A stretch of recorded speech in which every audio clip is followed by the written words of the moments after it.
주께서 오늘 우리에게 주시는 말씀은 사사기 2장 1절부터 5절까지의 말씀입니다. 사사기 2장 1절부터 5절까지의 말씀, 구약 성경 361페이지에 있습니다. 사사기 2장 1절부터 말씀을 제가 읽겠습니다. 여호와의 사자가 길갈에서부터 복임으로 올라와 말하되, 내가 너희를 애굽에서 올라오게 하며 내가 너희의 조상들에게 맹세한 땅으로 들어가게 하였으며, 또 내가 이르기를 내가 너희와 함께한 언약을 영원히 어기지 아니하리니, 너희는 이 땅의 주민과 언약을 맺지 말며 그들의 제단들을 헐라 하였거늘, 너희가 내 목소리를 듣지 아니하였으니 어찌하여 그리하였느냐. 그러므로 내가 또 말하기를 내가 그들을 너희 앞에서 쫓아내지 아니하리니, 그들이 너희 옆구리에 가시가 될 것이며 그들의 신들이 너에게 올무가 되리라 하였노라. 여호와의 사자가 이스라엘 모든 자손에게 이 말씀을 이르매 백성이 소리를 높여 운지라. 그러므로 그것을 이름하여 복임이라 하였고, 그들이 거기서 여호와께 제사를 드렸더라. 사사기는 이제 이스라엘이 가나안 땅을 점령하면서부터의 후반부에 있었던 일들의 실상들을 좀 이야기해 줍니다. 여호수아 마지막 말미에 보면 이제 전쟁에 임했고 분배도 끝났고 이제 모든 것이 잘 끝난 것 같이 느껴졌지만, 앞서 보면 우리 루스라는 성의 이야기를 살펴보면서 그것을 다 진멸하지 않고 언약을 맺고 그들을 살려줌으로써 가나안 땅에서 없어져야 할 루스가 이제 다시 하나님 나라의 루스라는 이름으로 존재하게 되었고, 하나님 나라임에도 불구하고 세상의 원리와 가나안 족속의 어떤 풍습과 문화를 가지고 살아가는 사람들이 생겨났다, 그들이 아직까지 남아 있었다라는 것을 우리가 지난번 말씀을 통해서 살펴보았습니다.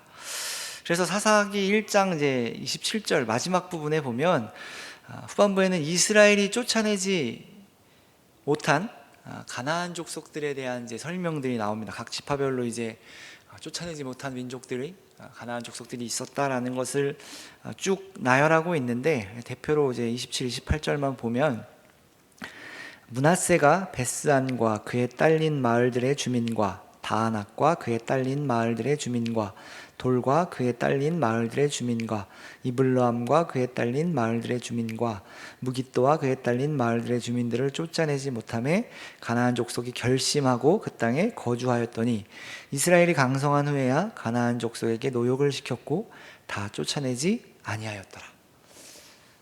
하나님께서는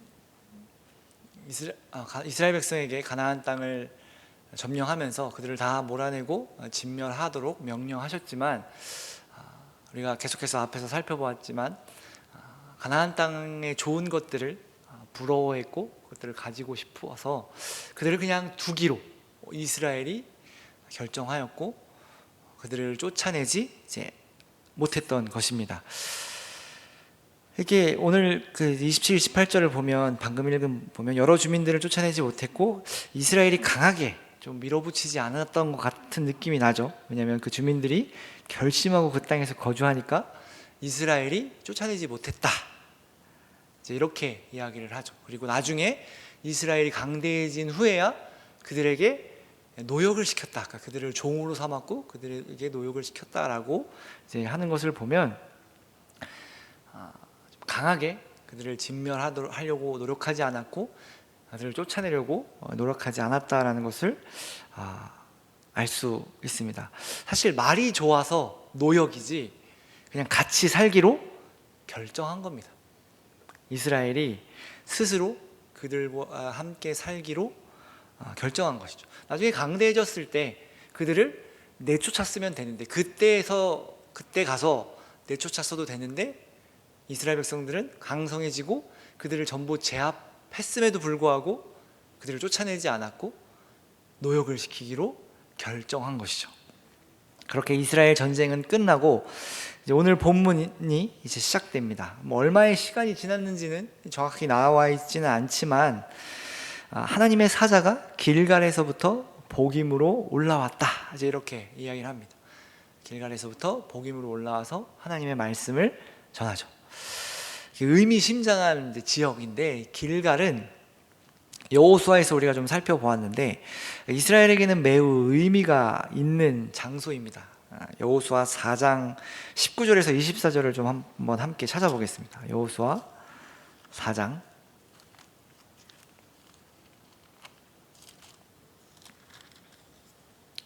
19절에서 24절 끝절까지 한번 324쪽 금방 찾으실 수 있으시죠? 여호수아 4장 19절에서 24절까지 제가 읽겠습니다. 첫째 달 10일에 백성이 요단에서 올라와 여리고 동쪽 경계 길갈에 진침해 여호수아가 요단에서 가져온 그 12돌을 길갈에 세우고 이스라엘 자손들에게 말하여 이르되 후일에 너희의 자손들이 그들의 아버지에게 묻기를 이 돌들은 무슨 뜻이니까 하거든 너희는 너희 자손들에게 알게 하여 이르기를 이스라엘이 마른 땅을 밟고 이 요단을 건넜음이라. 너희의 하나님 여호와께서 요단물을 너희 앞에서 마르게 하사 너희를 건너게 하신 것이 너희의 하나님 여호와께서 우리 앞에 홍해를 말리시고 우리를 건너게 하심과 같았나니 이는 땅의 모든 백성에게 여호와의 손이 강하신 것을 알게 하며 너희가 너희의 하나님 여호와를 항상 경외하게 하려 하심이라 하라. 이스라엘 백성들이 요단을 건넌 직후 돌을 갖고 와서 하나님이 그 요단강을 가르시고 이스라엘을 지금 여기 가나안 땅으로 들어오게 하셨다라는 것을 기념하기 위해 돌들을 세워놓습니다. 그래서 그거를 기념한 장소가 길갈이죠. 길갈이 의미하는 것은 여기 오늘 지금 읽은 말씀에서도 나오지만 마른 땅을 밟고 요단을 건넜다. 너희 하나님 여호와께서 요단물을 너희 앞에 마르게 하사 너희를 건너게 하신 것이 너희 하나님 여호와께서 우리 앞에 홍해를 말리시고 우리를 건너게 하심과 같았나니. 이스라엘 백성에게 홍해를 건넜다는 것은 매우 큰 의미가 있는 일입니다. 출애굽을 경험한 세대와 경험하지 못한 세대는 아마도 그 간극이 굉장히 컸을 겁니다. 아마 다 맞지는 않겠지만 이런 거겠죠. 전쟁을 경험한 세대와 전쟁을 경험하지 못한 세대는 이 말이 안 통합니다. 여러분 아시죠? 너네가 전쟁을 알아? 전쟁을 얼마나 무서워? 요즘에 전쟁은 그런 게 아니야. 이제 이런 식의 어떤 간극들이 존재했을 텐데 이스라엘 백성에게는 이 홍해 사건이 그러했을 겁니다. 그런데 가나안 땅에 들어갈 때는 홍해의 사건을 출애굽 사건을 경험한 세대는 모두 못 들어갔고 새로운 세대가 들어감에 있어서 하나님께서 홍해를 가르시고 애굽에서 우리를 인도하셨다, 우리를 구원하셨다라는 그런 믿음이 사실상 없는 경험하지 못한 이스라엘 다음 세대에게 하나님께서 요단을 가르심으로 마른 땅을 건너게 하심으로 애굽에서 너희를 건져낸 것이 그냥 단적인 어떤 사건으로 끝나는 게 아니라 너희 다음 세대까지 이어지고 있다. 너희 또한 하나님의 백성이다. 사실상 쉽게 말하면 이제 그것을 이야기해주고 있는 겁니다. 그래서 그것을 기념하는 거예요. 우리가 하나님의 백성으로 여기까지 왔구나. 윗세대에서부터 일하셨던 하나님이 우리에게도 지금 우리 세대에게도 우리의 주인 되어주시고 우리의 왕이 되어주시고 우리를 끝까지 책임지실 우리의 인도자가 되어주신다라는 것을 기념한 곳이 바로 길갈입니다. 그렇게 이스라엘 백성들은 가나안 땅을 점령했지만 마지막에 가서 하나님의 말씀을 지키지 않았죠. 표현들을 보면 우리가 다시 이제 사사기로 돌아와서 그 표현을 보면 길갈에서부터 여호와의 사자가 복임으로 올라왔다라고 하는 걸 보면 하나님께서 마치 이제 복임에 안 계셨던 것 같은 이제 그런 표현들로 나오기도 하고 이스라엘 백성들이 하나님을 만나기 위해서는 길갈로 내려가야 하는 것 같은데 이스라엘 백성이 내려가지 않았기 때문에 하나님이 이제 올라오셨다라는 것을 또 의미심장하게 이제 보여주고 있는 것이죠. 이 복임은 그 베델 근처에 있는 한 지역인데 이 복임이란 말은 이 사건을 통해서 우리가 읽었지만 이 사건 때문에 복임이라고 장소의 이름이 정해졌는데 그 전까지는 그냥 어느 한 장소였던 것 같아요. 그런데 이제 오늘 사건으로 인해서 복임으로 불리게 되었고, 성경의 지명들 중에 그러니까 이름이 나중에 지어진 이름을 먼저 쓴 경우가 있습니다. 그래서 대부분 이제 이 복임이라는 장소도 그렇습니다. 어쨌든 베델 근처에 이스라엘이 모두 모여 있을 때 하나님께서 나타나셔서 이스라엘 백성에게 말씀을 전하시죠. 내가 너희를 애굽에서 올라오게 하여 내가 너희의 조상들에게 맹세한 땅으로 들어가게 하였으며 또 내가 이르기를 내가 너희와 함께한 언약을 영원히 여기지 아니하리니 너희는 이 땅의 주민과 언약을 맺지 말며 그들의 재단을 헐라 하였는데 너희가 내 목소리를 듣지 아니하였느냐 어찌하여 그리하였느냐 라고 말씀하십니다. 하나님이 이스라엘에게 너희는 어찌 내 말을 지키지 않고 너희의 마음대로 하였느냐, 내가 분명히 말하지 않았느냐, 이스라엘 가나안 땅을 모두 내쫓고 그들의 제단을 모두 헐고 그들과는 절대로 언약을 맺지 말라고 했는데 너희는 어찌하여 내 말을 듣지 않았느냐. 그 말은 우리가 읽은 것처럼 이스라엘 백성들이 가나안 땅 백성들을 내쫓지 않았고 그들의 제단 또한 헐지 않았고 그들과 어떤 일종의 언약을 맺었다라는 말입니다. 그러니까 우리가 아까 앞에서도 이야기했지만 내쫓지 않고 노역을 시켰다라는 것은 가나안 땅과 가나안 땅 족속과 이스라엘의 어떤 계약이 있었다라는 거죠. 너희가 우리를 돕고 우리를 섬기면 뭐 죽이지 않겠다, 뭐 이런 식의 계약이었겠죠. 하나님이 절대로 하지 말라고 하였던 그 일들을 이스라엘 백성들이 한 거죠. 이는 이스라엘의 마음이 담겨져 있는 결정이었다는 것을 우리가 앞서 계속해서 살펴보았습니다. 가나안 족속과 함께 있기로 그들의 것들을 받아들이기로 한 겁니다. 제단을 헐지 않은 것도 그들을 살려둔 것도 그들과 함께 좋은 게 좋은 것이다라고 가나안 족속들의 좋은 것을 우리가 취해서 더 좋은 것으로 하나님께 드리자 이랬을 수도 있고 우리가 좋으면 하나님도 좋은 게 아니냐라고 했을 수도 있죠. 그렇게 그들은 가나안 족속들과 언약을 맺습니다. 이에 하나님이 이렇게 말씀하십니다. 내가 이 가나안 족속들을 이스라엘 앞에서 쫓아내지 아니할 것이다. 너희가 쫓아내지 않았으니 나도 이들을 쫓아내지 않겠다라고 말씀하시는 겁니다. 그러면서 이 가나안 족속과 이 가나안 족속들의 신이 이스라엘의 가시와 올무가 될 것이다 라고 말씀하시죠. 가시와 올무가 된다는 것은 이스라엘 역사를 쭉 보면 아는데 이스라엘은 이 가나안 민족들과 함께 살아가면서 틈만 나면 하나님을 떠납니다. 하나님을 떠나서 뭘 하느냐? 가나안 땅의 신들을 섬깁니다. 그러니까 우상을 숭배하는 것이죠.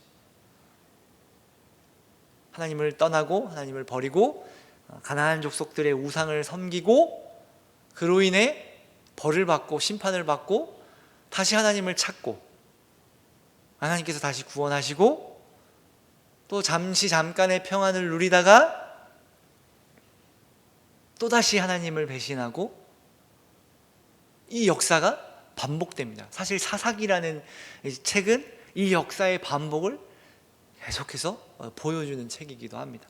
그러니까 이때부터 사실상 꼬이기 시작한 것이죠. 쫓아내고 언약을 맺지 말고 그것들을 다 없앴어야만 했는데 그렇게 하지 않음으로 인해 이스라엘은 평생을 이 가나안 족속과 그들의 신이 괴롭힙니다. 가시와 올무가 되어서.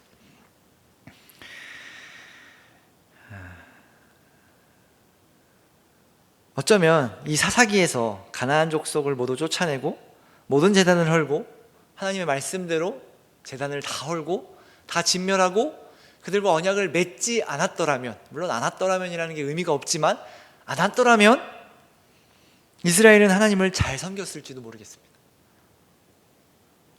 하지만 이스라엘은 그렇게 하지 않았고 이제 점령 전쟁이 다 끝나고 하나님의 나라로서 시작하는 딱 그 시점에서 첫 단추가 잘못 껴지는 거죠. 가시와 올무가 되어서 이스라엘을 괴롭게 하는 일이 되어 버립니다. 이를 보면 우리가 계속 나누고 있지만 우리 신앙에 매우 작다고 생각하는 것들에서부터 그 마음을 지키는 것이 우리에게 아주 중요한 일이라는 것을 우리가 알 수 있습니다. 지금은 그냥 넘어가고 별거 아니라고 생각하고 좋은 게 좋은 거라고 넘어가기 시작하면 그것은 결국 우리의 삶에서 우리에게 가시와 올무가 되어서 우리의 삶을 무너뜨리는 것 같습니다. 각자의 인생 속에서 그러한 영역들이 좀 다를 것 같습니다. 좋은 게 좋은 거지 뭐 하나님도 이해하실 거야 라는 식의 어떤 합리화, 타협 이런 것들이 지금은 아무런 영향이 없는 거죠. 내가 좀 뭐 그냥 예의니까 가장 쉽게 내가 오늘 하루 한 주 교회 안 나간다고 해서 뭐 내 신앙에 크게 문제 없지. 나 정말 나에게 지금 나한테 매우 중요한 일이기 때문에 한 주 교회 안 나가는 거 뭐 하나님도 이해하시고 한 주 정도는 내 신앙에 그렇게 무리가 되지 않을 거야 라는 것부터 시작되는 거죠. 제가 그 중등부를 담당할 때 이제 아이들에게 늘 했던, 그리고 그 부모님들께 했던 얘기가 뭐였냐면 그런 거였어요. 고3 때 이제 고3이 되면, 지금은 아니 우리 아이들이 안 그러는데 한 10년 전에만 해도 고3이 되면 고등부에 안 나오는 게 어떤 룰 같은 거였어요. 고2까지는, 고2가 임원을 하고 고2 때 임원을 열심히 하고 고3이 되면 교회에서 사라집니다. 왜냐하면 수능을 봐야 되는 고3이기 때문에. 그래서 이제 그렇게 1년 공부 열심히 하고 이제 학교 붙으면 이제 나오겠다라고 하면서 나오는 건데, 부모님들도 그렇게 얘기하세요. 1년 집중해서 공부하고 그 다음에 또 교회 나오면 되지 않나요? 이제 이렇게 얘기하는데, 제가 계속해서 이제 부모님들께 얘기했던 거는, 그렇게 인생에서 중요한 것 때문에 신앙을 소홀히 하기 시작하면 또 다른 중요한 일이 생겼을 때 다시 그 신앙을 소홀하게 할 수밖에 없다. 한번 생각해 보시면 좋을 것 같아요. 아이들에게 시험 때니까 너 교회 가지 말고 공부해. 공부가 지금 너 학생에게 지금 공부가 제일 중요하니까 공부해 라고 하면 아이들은 그렇구나, 공부가 중요하구나 라고 공부를 하죠. 교회를 빠집니다. 공부가 다 끝난 후에 인생에 또 다른 중요한 일이 생기면 내 인생에 있어서 이게 가장 중요한 거기 때문에 교회는 빠져야지가 된다는 거예요.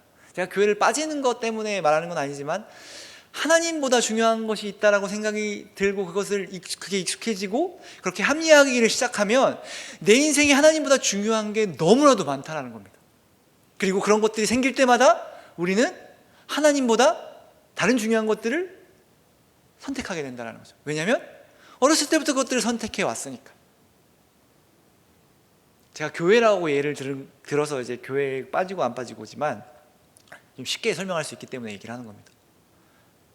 교회 가는 것 대신에 내가 지금 이 순간 더 중요한 게 생기면 교회에 그냥 빠질 수 있는 것이지 않습니까? 조금 더 강하게 얘기하면 지금 내 인생에 가장 중요한 게 있기 때문에 하나님을 버릴 수 있는 것 아니겠습니까? 아주 작은 것부터 시작한다라는 겁니다. 하나님을 저 절대로 하나님 안 버리죠. 오늘 한 주 빠지는 건데요. 그런데 이게 쌓이다 보면 돌이키기가 매우 어렵다는 것 또한 우리가 알고 있죠. 그러니까 신앙은 사실 엄청난 걸 이루는 게 아닐 수도 있습니다. 아주 작은 것부터 지켜나가는 겁니다. 한 가지, 하나부터. 내 인생에 가장 중요한 것은 하나님이다부터 시작하는 겁니다. 물론 하나님은 이해해 주십니다. 하나님, 내가 나한테 이게 좀 어릴 때는 다 이해해 주십니다. 그래, 아직은 너가 잘 모르는구나. 그러나 하나님은 우리를 성숙하게 하실 것이고, 우리가 성숙하여 그것을 알 나이가 되면 그때부터는 이제 하나님이 우리에게 교육을 시작하시는 거죠. 참교육을. 우리도 한번 생각해 봐야 합니다. 어떤 신앙의 작은 어떤 나의 결정, 나의 생각, 나의 마음이 어디에 담겨져 있는가? 나는 중요할 때, 내 인생의 가장 중요한 순간에 나는 뭘 바라보고 있는가? 나의 기준은 무엇인가? 난 무엇을 보고 그 중요한 순간에 선택을 하는가? 한번 생각해 봐야겠죠. 이스라엘 백성이 처음부터 하나님을 떠나고 싶었을까요? 떠나기로 마음을 먹고 하나님 됐습니다, 이제 난 하나님 필요 없습니다 라고 했을까요? 아니요. 이 작은 것부터 하나부터 시작한 겁니다. 하나님, 그냥 저희가 우리한테 기어오르지 못하도록 하고 노역을 시켜서 우리 이스라엘이 좀 더 부강해지면 좋지 않겠습니까? 우리에겐 아직 철기가 없는데 이들의 철기를 우리가 가져왔으면 좋지 않겠습니까? 그런데 이들을 죽이면 그것들을 다룰 수 있는 사람이 없습니다. 어쩔 수 없이 살려놔야 될 것 같습니다. 죽이는 것보다, 없애는 것보다 이용하고 우리가 도움을 받는 게 좋지 않겠습니까? 부터 시작했다는 겁니다. 그런데 그게 결국에는 이스라엘 역사상에 아주 큰 가시와 올무가 되어 하나님을 떠나고 하나님을 버리고 이스라엘을 괴롭게 하는 것이 됩니다. 우리는 지금은 모를 수 있습니다. 지금은 별거 아닌 것 같고, 지금은 아무것도 아닌 것 같지만 나중에 그것들이 우리를 괴롭게 할지도 모른다는 거예요. 물론 그런 믿음은 있죠. 아무리 괴롭게 하더라도 주님이 우리를 포기하지 않으실 것이고 그 가운데 우리를 인도하실 것이다. 우리를 구원하실 것이다. 예, 맞습니다. 그러나 여러분, 이스라엘과 같은 길을 가고 싶진 않으실 거잖아요. 멸망하는 그 길을 가야만 아는 우리 인간인데, 이제 예수 그리스도께서 모든 것을 이루신 후에 이제 우리가 하나님의 길을, 하나님의 뜻을 따라갈 수 있는 자들이 되었기 때문에 어쩌면 이것은 우리의 선택으로 결정될지 모르겠습니다. 어려운 길을 가느냐 아니면 쉬운 길을 가느냐, 우리 신앙의 인생에 있어서 우리가 결정하는 거죠. 지금 이 작은 결정들로 인해, 작은 생각들로 인해 괴로운 인생이 될 수도 있고 어려운 인생이 될 수도 있다는 거죠.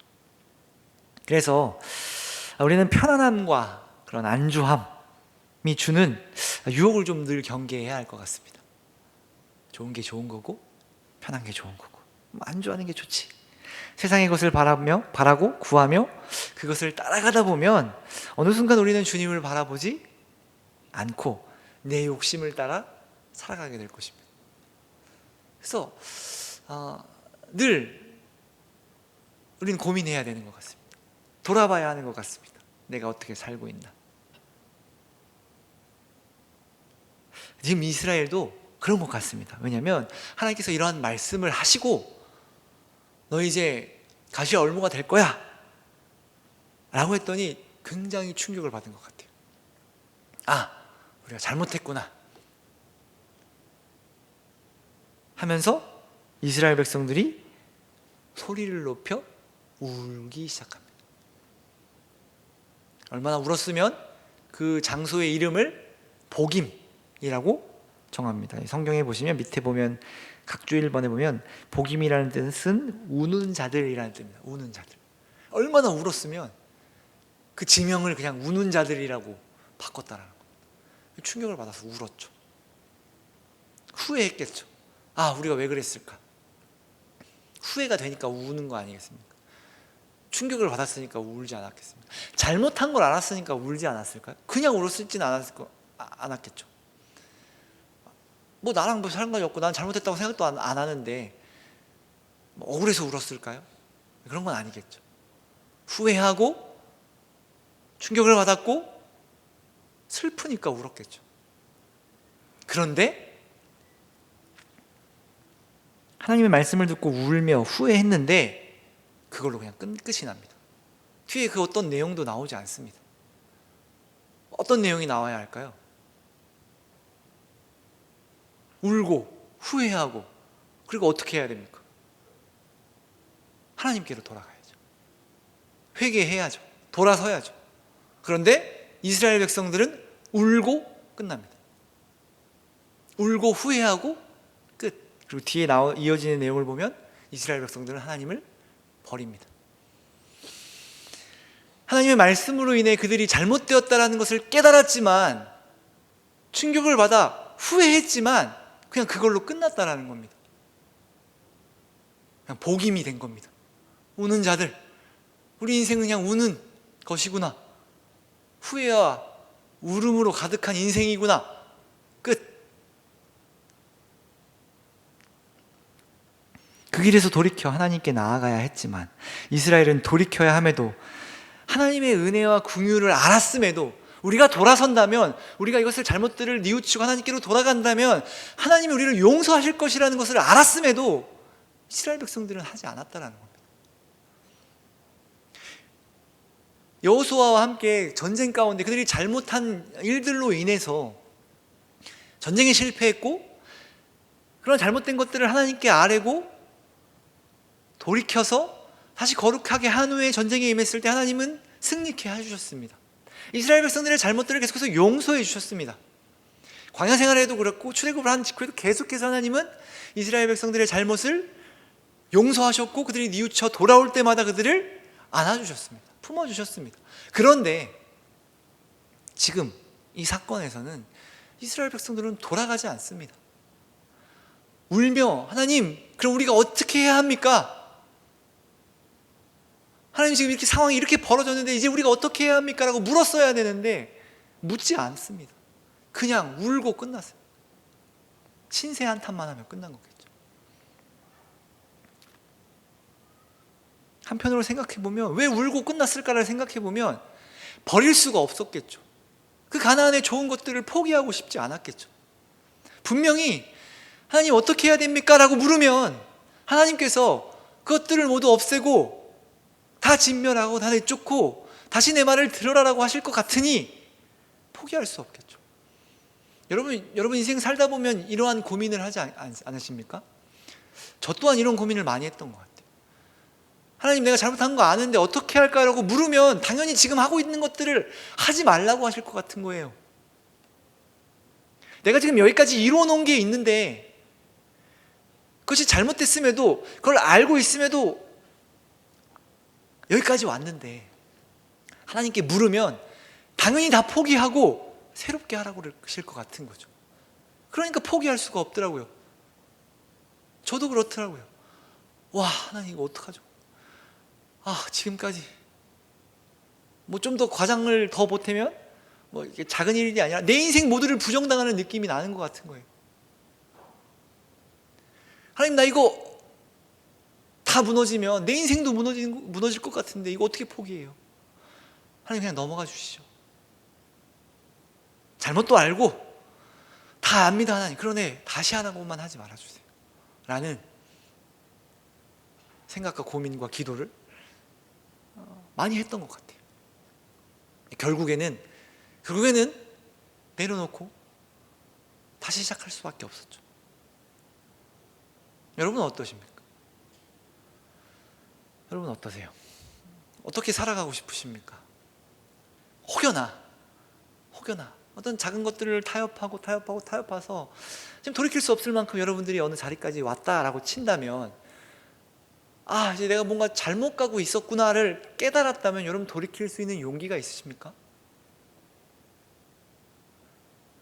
하나님께 물으면 돌아가라 그럴 것 같으니까 묻지도 못하고 있는 그 상황을 여러분 경험해 보셨습니까? 어찌할 바를 모르겠고 하나님은 다시 시작하라고 하시는 것 같은데 어떻게 해야 하나? 그것은 우리가 포기하지 못하는 이유는 아직도 하나님보다 세상의 것을 더 가치 있다고, 더 복되다고, 더 좋다고 생각하고 있기 때문입니다. 물론 말은 쉽죠. 제가 이렇게 말을 쉽게 하는 것 같지만 저도 고민을 많이 했었고 저 또한 많은 실패를 하고 있는 것 같습니다. 당연히 하나님을 따르는 게 더 가치 있고 복된 것인데 그걸 놓는 게 너무나도 어려운 건 사실입니다. 그러나 그럼에도 불구하고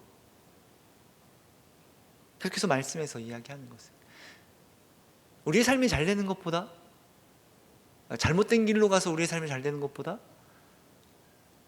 하나님 안에 거하는 것이 복이다. 그게 진정한 복이다 라고 계속해서 외치고 있습니다.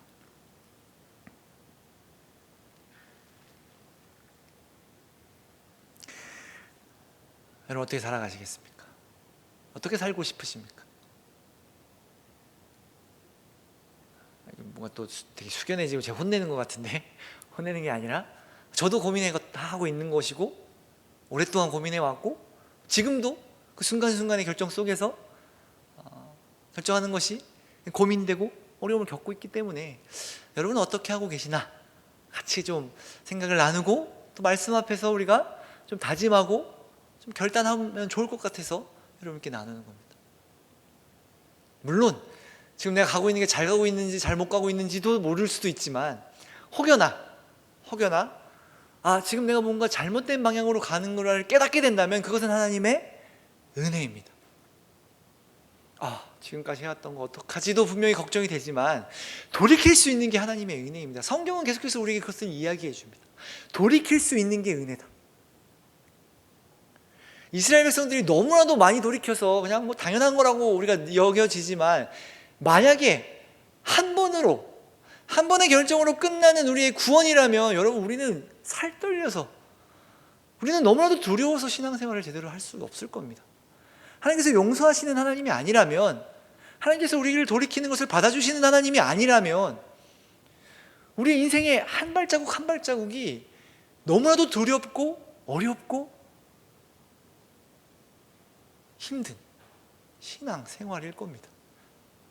그러나 지금 우리가 언제든 돌이킬 수 있고 하나님 우리를 언제나 용서를 해주시기 때문에 너무 편안해서 잘 신경을 못 쓰는 것이지, 돌이킬 수 있는 것이 얼마나 큰 은혜인지, 돌이켰을 때 받아주시는 것이 얼마나 큰 은혜인지 여러분 아시길 바랍니다. 그래서 여러분 돌이키기 위해서는 용기가 필요합니다. 이스라엘 백성도 충분히 돌이킬 수 있었습니다. 하나님의 말씀이 이렇게 사자가 나타나서 이런 말씀을 전했을 때 돌이킬 수 있었습니다. 하나님 우리가 어찌해야 합니까? 하나님 말씀대로 살겠습니다. 돌이키지 않았습니다. 마음속에 세상의 것들을 품고 살았습니다. 하나님보다 더 중요한 것, 더 필요한 것을 세상의 것에 두고 산 겁니다.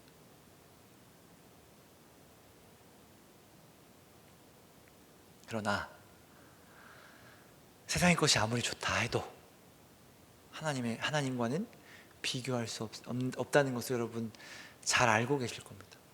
이것을 계속해서 여러분 스스로 고민해야 되는 것 같습니다. 우리의 진정한 가치가 무엇인지, 우리의 진정한 복이 무엇인지. 많이 얘기하잖아요. 세상과는 비교할 수 없는 하나님의 은혜. 제가 뒤에 이렇게 묻고 싶습니다. 실제로 그러냐고.